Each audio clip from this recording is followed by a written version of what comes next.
Hello, in this video, let's talk about how ideal meritocracy function like a machine to create successful organizations.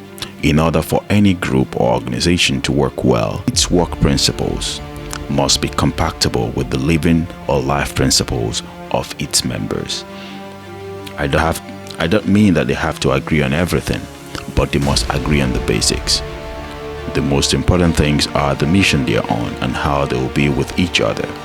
If people in an organization feels that alignment, they will treasure their relationships and work together harmoniously. Its culture will permeate everything they do. If they don't, they will work for different, often conflicting goals and will be confused about how they should be with each other. For that reason, it pays all organizations, companies, governments, foundations, schools, hospitals, and so on to spell out their principles, ideas, and values clearly and explicitly to operate by them consistently. Those principles and values aren't generic phrases like the customer always comes first or we should aim to be the best in our field, but rather a set of precise guidelines that anybody can understand and follow as we move our focus from life principles to work principles. We'll discuss how we went about achieving these alignments at MLA Group and how it's impacted our results. But first, let me explain how I think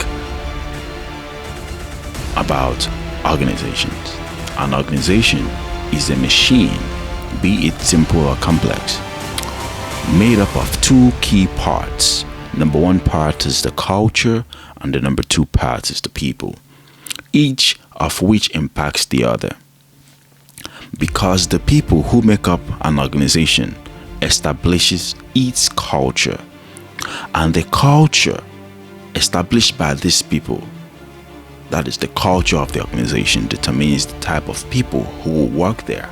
So it's important that everyone's alignment should be with the goals and the mission and the objectives of the company or the organization.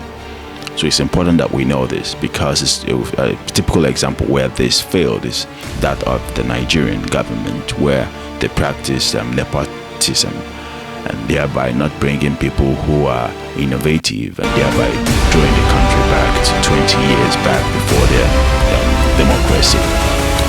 But I believe that if we bring in people whose living principles align with the work principles, I believe that the organization, the firm, would be at best. Thank you for listening, and don't forget to like, share, and subscribe to the Things and Things channel. Thank you. Stay safe.